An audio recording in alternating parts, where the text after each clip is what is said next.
पाकिस्तान और अफगानिस्तान के दरमियान मुज़ाकरात का तीसरा दौर शुरू। इस्तांबुल मुज़ाकरात के आज के दौर में इस साल भी मौजूद।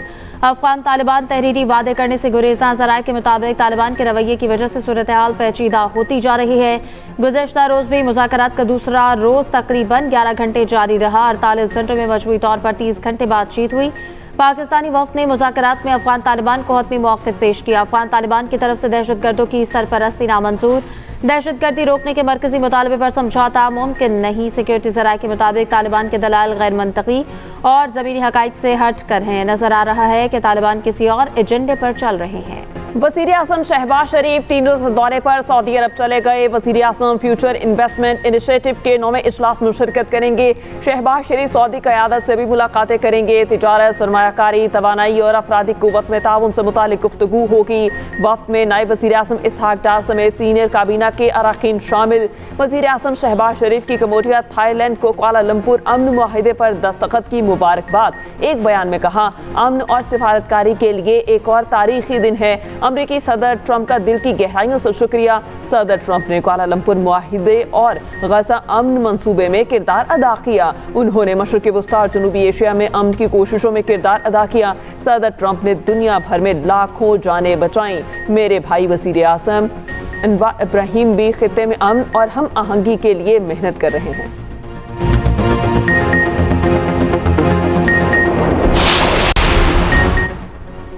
सऊदी अरब रवा माली साल पाकिस्तान को $1 अरब की ऑयल फैसिलिटी फराहम करेगा। सऊदी अरब $5 अरब के डिपॉजिट्स भी रोल ओवर करेगा। सऊदी ऑयल फैसिलिटी 290 अरब रुपए के मसावी होगी।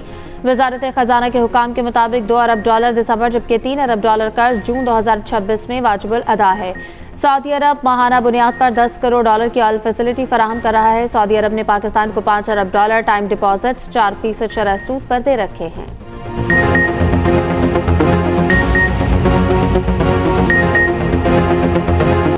आज़ाद कश्मीर में हुकूमत साज़ी के लिए जोड़ तोड़ जारी। वज़ीर आज़म की कायम कमेटी की आज सदर मुमलिकत से मुलाकात का इम्कान। एहसन इकबाल अमीर मकाम राना सनाउल्लाह सदर जरदारी से मुलाकात करेंगे। आज़ाद कश्मीर की सूरत हाल और तहरीक अदम एतमाद पर बातचीत होगी। दूसरी जानिब पीपल्स पार्टी ने आज़ाद कश्मीर में हुकूमत साज़ी के लिए नंबर पूरे कर लिए। फॉरवर्ड ब्लॉक के बैरिस्टर सुल्तान महमूद ग्रुप के 5 अरकान का पीपल्स पार्टी की हिमायत का ऐलान। महाजरीन नशिस्तों के 5 और फॉरवर्ड ब्लॉक के 4 अरकान की शमूलियत। पीपल्स पार्टी का 30 से ज़ायद अरकान की हिमायत हासिल होने का दावा। पीपल्स पार्टी को नून लीग की हिमायत की भी जरूरत न रही।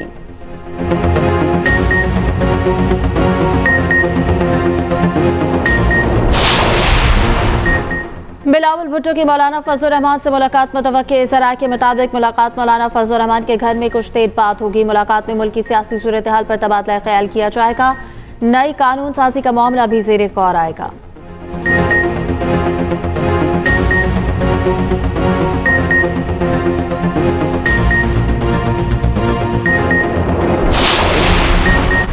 पाक अमरीका ताल्लुकात भारत से दोस्ती की कीमत पर नहीं, भारत को समझना होगा। बहुत से मुमालिक से ताल्लुकात रखना ज़रूरी है। भारत के किसी भी मुमालिक के साथ ताल्लुकात हैं जिनसे हमारे नहीं हैं। अमरीकी वज़ीर ख़ारजा मार्को रूबियो कहते हैं, अमरीका पाकिस्तान के साथ इंसदाद दहशतगर्दी से आगे बढ़कर ताउन चाहता है।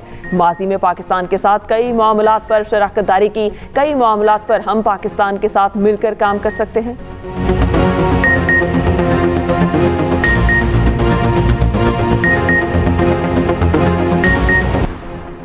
Chairman joint chief of staff committee का दौरा बांग्लादेश। सियासी और अस्करी क़यादत से मुलाकातें। ISPR के मुताबिक जनरल साहिर शमशाद मिर्जा की बांग्लादेशी चीफ एडवाइजर मोहम्मद यूनुस से मुलाकात। Bangladeshi air chief, naval chief और दीगर से भी मुलाकातें। दो तरफा दिफाई और सिक्योरिटी ताउन को मजबूत बनाने पर तफसीली गुफ्तगू। जनरल साहिर शमशाद का school of infantry and tactics सहूलत का दौरा और तलबा और असातिज़ा से मुलाकात की। गार्ड ऑफ ऑनर भी पेश किया।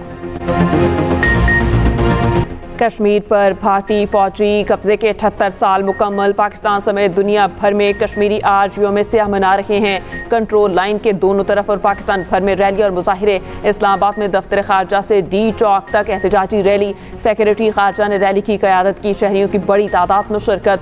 मुल्क भर में 1 मिनट की खामोशी इख्तियार की गई। शिरकत से खिताब करते हुए वफाकी वज़ीर अमीर मकाम ने कहा, कश्मीरी अवाम दहाइयों से भारतीय जुल्म और जबर का शिकार हैं। हम सब कश्मीरी बहन भाइयों के साथ खड़े हैं। मुजफ्फराबाद में भी रैली और शहरियों की बड़ी तादाद में शिरकत। चकोठी में राजा फारूक हैदर की क़यादत में रैली। कराची में सूबाई वज़ीर नासिर शाह की क़यादत में पीपल्स पार्टी की रैली। पाकिस्तान का कश्मीरी अवाम की अखलाकी, सियासी और सफारती हिमायत जारी रखने का ऐलान। सदर आसिफ जरदारी ने अपने पैगाम में कहा कि भारत कश्मीरियों को अक़लियत में बदलने की कोशिश कर रहा है। आलमी बरादरी भारत को जवाबदेह ठहरा है। वज़ीर आज़म शहबाज शरीफ ने कहा 78 साल पहले भारत ने अफवाज को श्रीनगर भेजकर कश्मीर पर कब्जा कर लिया। ये इंसानी तारीख का अफसोसनाक बाब है। कश्मीरी अवाम की जिद्दोजहद में इनके साथ खड़े हैं। पीपी चेयरमैन बिलावल भुट्टो का कश्मीरी अवाम के साथ गैर मुतज़लज़ल इज़हार एकजहती का इरादा। कहा आलमी बरादरी कश्मीर से मुताल्लिक़ अक़वाम मुत्तहिदा की करारदादों पर अमल कराए। वफाकी वज़ीर दाखिला मोहसिन नकवी ने कहा कि कश्मीरी अवाम ने आज तक भारतीय जुल्म के सामने सर नहीं झुकाया। कश्मीरी शहदा, हुर्रियत रहनुमाओं, असीरान और मज़लूमों को सलाम पेश करते हैं। वज़ीर आला पंजाब मरियम नवाज ने कहा कि कश्मीर और पाकिस्तान लाज़िम व मलज़ूम है, कोई जुदा नहीं कर सकता। शर्जील मेमन ने कहा कि कश्मीरी अवाम का हौसला दुनिया भर के मज़लूमों के लिए मिसाल है। हुर्रियत रहनुमा मिसाल मलिक का कहना है भारत ने कश्मीरी अवाम की मर्जी के बगैर रियासत पर कब्जा किया। कश्मीर दुनिया का सबसे ज्यादा फौजी कब्जा ज़दा खित्ता है। आलमी ताकतें खामोश रहीं तो कश्मीर अगला सियासी धमाका बन सकता है।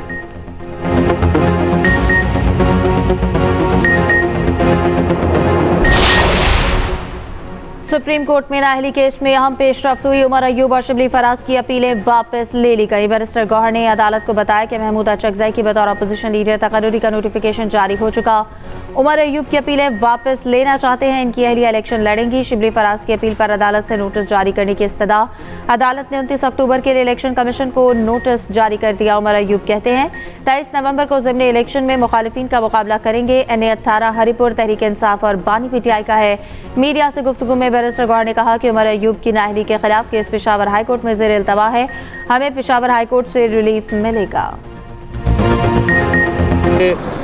हमारे PTI के दोस्त बहुत जल्द यौम निजात मनाएंगे। आप वो क्लिप निकाल के देख लें तो जिस दिन हलबर्दारी से वहाँ पे यौम निजात की झलक आपको नजर आ रही होगी कि कितनी खुशी का समा था। अभी भी मुझे नहीं पता कि हमारे पुराने CM साहब को, जो मेरे शहर के रहने वाले हैं, किस बुनियाद पर निकाला गया था।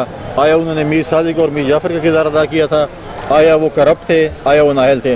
कोई हाथ सीडिंग नहीं है और न ही हमने किसी पार्टी से कोई मेंबर तोड़ा है। हमारी जब तादाद पूरी हुई हमने अपने इत्तेहादी जमात मुस्लिम लीग से रब्ता किया, वज़ीर आज़म से रब्ता किया कि हमारी जो मेंबर्स हैं उनकी तादाद पूरी है और हम हुकूमत बनाने की पोजीशन में हैं। कश्मीर में हॉर्स राइडिंग नहीं की जा रही। ईवान में हमारी तादाद पूरी है। आज़ाद कश्मीर में जल्द हमारी हुकूमत होगी। गवर्नर KP फैसल करीम कुंडी का पेशावर में यौम स्याह पर रैली से खिताब। तहरीक इंसाफ में तब्दीली आ गई है। गवर्नर हाउस में वज़ीर आला की हल्फ बर्दारी के दौरान खुशी देखी गई। मेरे शहर के वज़ीर आला को क्यों निकाला गया? क्या उन्होंने मीर जाफर, मीर सादिक का किरदार अदा किया है? खैबर पख्तूनख्वा की काबीना बननी चाहिए। ये वज़ीर आला की सवाबदीद है।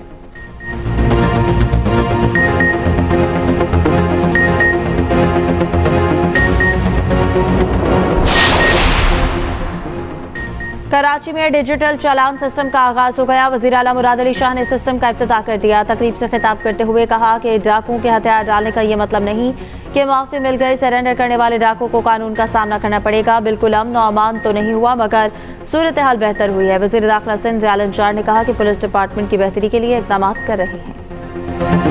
पाकिस्तान की तारीख का सबसे बड़ा सैलाब था। जिस तरह ये पाकिस्तान की तारीख का सबसे बड़ा रेस्क्यू का ऑपरेशन था, इसी तरह ये पाकिस्तान की तारीख का सबसे तेज तरीन और शफाफ तरीन जो है वो बहाली प्रोग्राम है।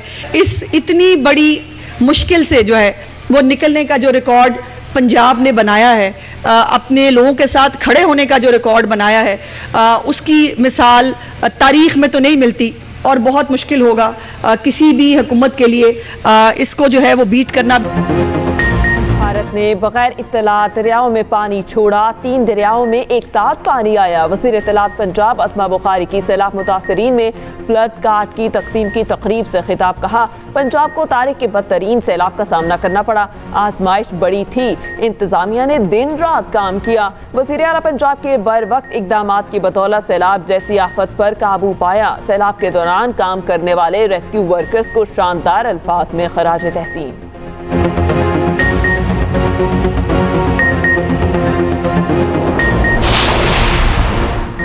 पंजाब में स्मॉग ने पंजे काटना शुरू कर दिए। लाहौर आज भी दुनिया के आलूदा तरीन शहरों में पहले नंबर पर। शहर में एयर क्वालिटी इंडेक्स 222 रिकॉर्ड।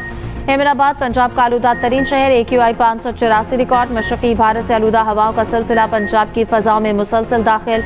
कम रफ्तार हवाएं भारतीय पंजाब और हरियाणा से गुजरकर लाहौर और वस्ती पंजाब को मुतासिर करने लगी। सुबह और रात के औकात में आलूदगी में इजाफा। दोपहर में मामूली बेहतरी की तवक्को। लाहौर, शेखपुरा, कसूर और गुजरावाला में एंटी स्मॉग स्क्वाड्स फाल। सनती जोन्स और भट्टों की निगरानी। मजीद सख्त खिलाफ वर्जी पर जुर्माने। सीनियर वजीर पंजाब मरीम औरंगजेब कहती हैं कि तमाम तालीमी इदारों में आउटडोर सरगर्मियों पर पाबंदी है।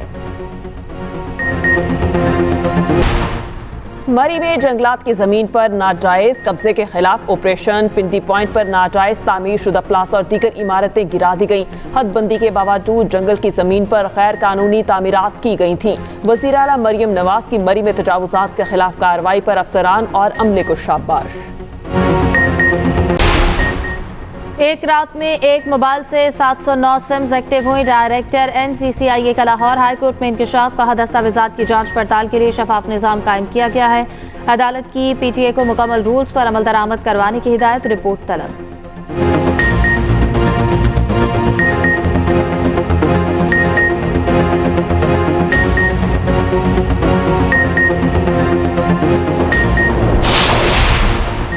डेप्यूटी कमिश्नर केज की गाड़ी पर तुरबत में रिमोट कंट्रोल धमाका। पुलिस के मुताबिक डेप्यूटी कमिश्नर केज बशीर अहमद महफूज रहे। 4 नेवी से एहलकार जख्मी हुए, अस्पताल मुंतकिल कर दिया गया।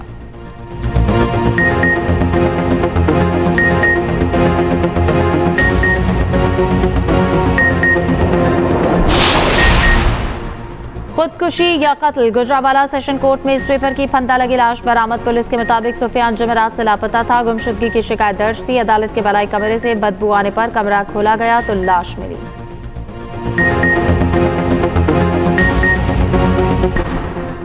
गजा में बाकी 13 यरगमालियों की लाशों की तलाश के लिए ऑपरेशन वसी। हमास ने रेड क्रॉस और मिस्री टीमों की मदद ले ली। दूसरी जानिब घरों को लौटने वाले फलस्तीनी नई मुसीबत से दो चार। सेहूनी फौज का छोड़ा गया धमाका खेज मवाद फलस्तीनियों की जानें लेने लगा। अब तक 53 फलस्तीनी शहीद और सैकड़ों जख्मी हो चुके। हमास रहनुमा खलीलुल हया कहते हैं हमारे हथियार इसराइली कब्जे और जारहिया से जुड़े हैं। जिस दिन कब्जा खत्म हो जाएगा तो हथियार रियासत के हवाले कर देंगे। इसराइली वजीर आज़म का कहना है बैनुल-अक़वामी फौज का हिस्सा कौन सी फोर्सेस होंगी ये इसराइल तय करेगा। इसराइल ये तय करेगा कि कौन सी गैर मुल्की फोर्सेस गजा में दाखिल होंगी।